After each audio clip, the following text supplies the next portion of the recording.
Hey, how's it going? Everybody. Hey, everybody. I couldn't hear him actually announce me back there, so I didn't know I was supposed to come out. My name is Vincent Martella, and I'm an actor. So I get to pretend to be other people, and it's a lot of fun. And I'm going to talk to you guys kind of about that today. I've done a bunch of different, I feel like really interesting, fun projects. I've liked working on all of them. I was on this show called Everybody Hates Chris for a few years, and that was a really fun sitcom. I got to wear a lot of really exciting 80s clothing. I was on this show called Phineas and Ferb, which is a cartoon on Disney, and I've also done really cool stuff like The Walking Dead a couple seasons ago, and that was really fun. But the main show I want to talk to you guys about today, because I feel like I get a lot of questions about it from fans and just from people who are unfamiliar with how it works, is I want to talk to you about animation and my experience working on Phineas and Ferb, which I don't know if anybody has seen the show or has like kids who watch the show. Thanks, guys. That's actually what I wanted. I wanted the applause. I don't care if you actually watched it. I just want the validation right now. Yeah, so I worked on the show for almost 10 years, and it's been quite a crazy experience. Basically, when I was about 13 years old, I was on Everybody Hates Chris, and the creators of Phineas and Ferb approached me to work on a cartoon, which I hadn't really done before. And as an actor, when you get material for an animated show, they give you art of the character, and they give you a brief description, and then they expect you to come up with something that works for the character and the audience is going to respond to, and it works for the material and everything. And one of the things I wanted to do as Phineas, when I read the pilot and when I had gone through a bunch of other crazy voices, is I wanted Phineas to always sound really happy and excited, and I wanted him to basically have the type of voice that wouldn't even sound natural, saying mean things. Like, it would kind of always bring a smile to your face. And so I ended up with was, So, Ferb, what do you want to do today? And I end up talking like this because I feel like the few times that Phineas ever gets mad, it doesn't really sound that mad. and I wanted to do something like that, and it ended up working. They ended up liking it, obviously, or I wouldn't be here talking about it. So that was kind of what I wanted to do with the character, and it was great because, Phineas and Ferb was about two stepbrothers who basically try to do something amazing every single day of summer vacation. There's 104 of them. That's part of the part of the bit of the show, and so yeah, it's really exciting because the show lets these two characters kind of use their imagination and be extremely creative, and that's something that we try to get across to our viewers, and that's something that the creators of the show are really passionate about too. Is even though we're doing a TV show, we want people to, after, like, kids and families, after they watch the show, to go outside and build something and be creative and do something like that. And so a little bit of how we do the show is I'll go in there with a script, and I go in there all alone. I don't actually get to act off of any of my other cast members, which at first is very weird as an actor, because it's really important to respond to the emotion of another person. And so I go in there all alone with my script, and I read with the director, and I do funny voices and I jump around, and it's a lot of fun because Phineas definitely takes a lot of energy, as any character does when you're an actor. I feel like because you're putting yourself in in another person's mindset, and even if it is a cartoon with a triangular shaped head, you end up using a lot of energy, and I'm very active when I'm in a recording booth. I like to jump around and move around. I think it gets my point across, even if I look really crazy. So I go and I, so I go and I go and I record the episode, and then the artists go away for months, usually about 6 months, and they work on the actual animation of the episode.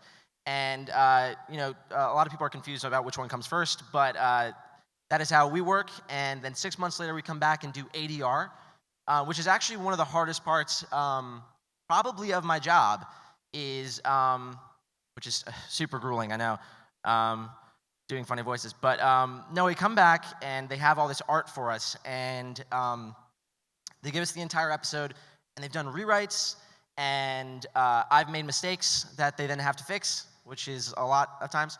And I come back and I try to actually match the voice, the lip flap of the actual character, which, if you can picture that, is pretty difficult because you have what's called time code that you have to match up on, and it's a certain amount of time that you actually have to say your line. And it's always great because it's always somebody really weird reading Phineas's voice. So it's like an adult man coming out of Phineas's face, and it's very weird for me. But so that's what we end up doing, and then anywhere from a couple of weeks to a couple of months goes by, and that's when you guys actually see the finished product. So by the time these episodes are airing, I have pretty much no idea what's even happened. They're always exciting for me to watch, which is really cool. I actually hate watching myself as an actor. But when I watch Phineas and Ferb, it's like I'm watching a different person. It's really cool for me. I'm very separate from this character who's been a part of my life for 10 years. And yeah, we started in 2006, and the show premiered for the first time in 2007, and then we really started going in 2008, and we kind of never looked back. And the experience was awesome. I mean, we have a really, really cool fan base because I've had a lot of people come up to me, especially parents, who they thank the creators of the show, and then they talk with me about how it's good to have a show that they can actually watch with their kids, and they can laugh at it, and they can enjoy it, and they appreciate the artistry of it, and the creativity, and the imagination behind it. And I mean, our creative team, who created the show, Dan Povenmire and Swampy Marsh, they're from shows like Family Guy and The Simpsons and like Rocko's Modern Life, so they've been around forever, and they really knew what they wanted to do with the show, and they actually first started working on it in 1992, the year that I was born. So they've been caring about the show for a really long time, and so it was great for us that we had such a great response to it. And we eventually did a television movie called Phineas and Ferb Across the Second Dimension, where Phineas and Ferb do go across the second dimension. And we ended up having 10.96 million viewers, or 69 million viewers rather, and that's still the fifth best cable TV movie ever, which was like unheard of for an animated show. And it meant a lot to us working on it because, I don't know if you're a Disney fan, but we could go to Disneyland and we can go to Disney World and we see characters walking around dressed like Phineas and Ferb, and that it's really cool to be a part of a show that impacts people that way. And obviously, as it relates to the theme of today, which is self-transformation, that's such a big part of your job as an actor. I mean, one of the most important things about acting is empathy, and you have to be able to relate to these different people. And I've had the privilege and the pleasure rather of getting to be this this little kid who runs around and builds roller coasters in his backyard. And through this entire process, I mean, my life has changed drastically. I mean, when you work in any job for such a long time, I feel like you're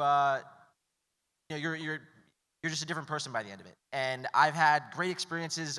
We've had incredible guest stars on the show, like Steve Carell and like Ben Stiller, and just all these people who wanted to come in and do creative things.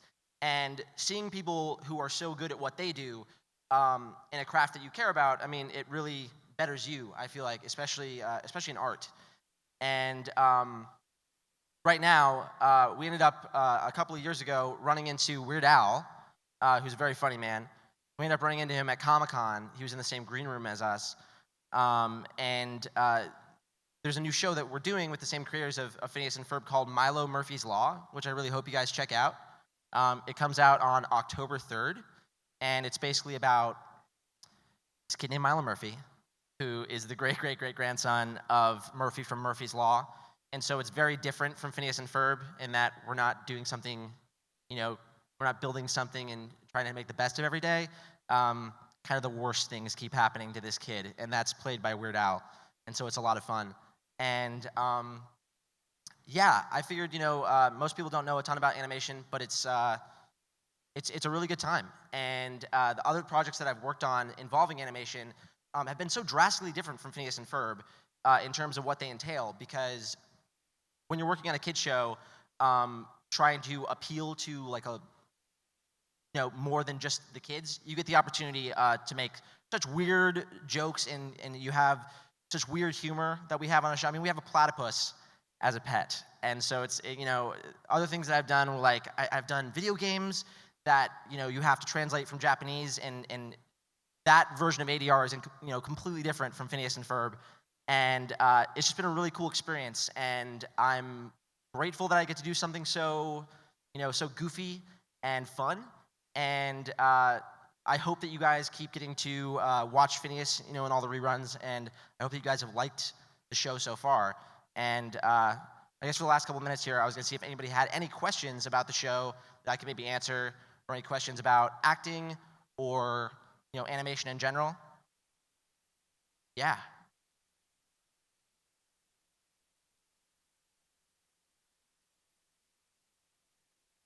Yeah, that's an awesome question. Basically, I would say if you want to be like in particular a voice actor, something that always helped me is when I was a kid, I used to love doing weird impressions of celebrities. I used to love like watching a Jim Carrey movie and just reciting his lines back at the TV. And I was always doing funny voices and stuff when I was a kid, and watching cartoons and just making up my own voices to like weird characters. Some people call that crazy, but it's worked out really well for me. And so I think, especially for like someone who wants to do voice acting, it's important to be able to just let whatever barriers you have down and just be as ridiculous as you can, because you never know what weird voice or what weird character you create is going to end up being what they want and what they relate to. So specifically with that, I would say just keep being wild and weird. And as for just trying to be an actor, I mean, definitely look into taking some classes and like getting to work with other actors, because working with other actors is so important. Which is why I was saying it was so weird for me when I first started doing animation that you don't get to. And so if you're around other actors and you're getting that relationship built with them, I think that's really important. So that's what I would suggest. Yeah. Anybody else have a question? There you go.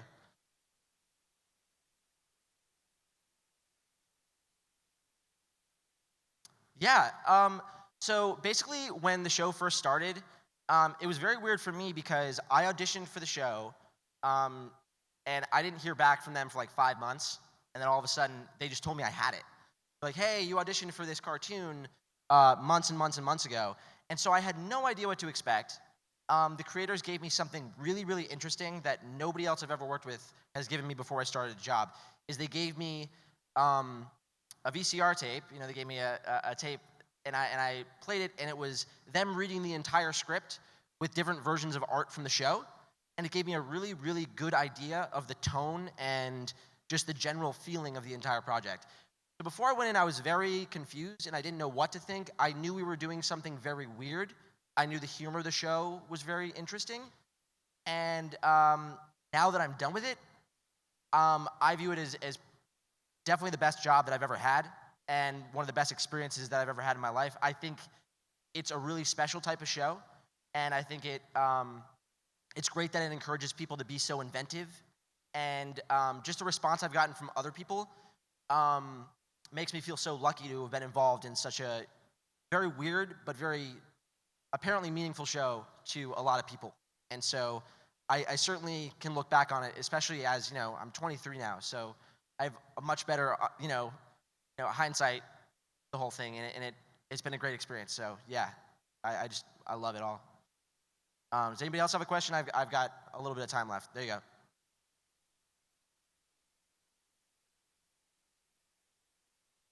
Yeah, well, every show works differently in animation, and we actually shoot every character by themselves. And so it's just me and a script and the director and obviously the engineers.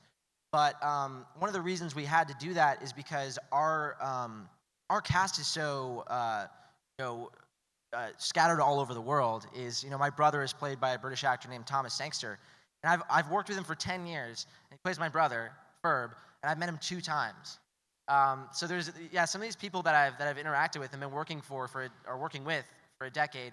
I've only met a couple of times, but it's definitely weird. Do you have one more question? Okay. I was a little offended that I wasn't that I wasn't one of her bridesmaids at her wedding, it hurt. It hurt really bad. I'm good friends with Ashley, but we don't directly work together. So I would see them in between when we'd film, and that was most of the times I'd see people at press events and when everybody would get together. That was mostly when we'd see each other. But I think everyone did an awesome job, and especially Ashley. She has to scream all the time, getting mad at me. So yeah. But thank you guys very much for. You want me to get your question real quick?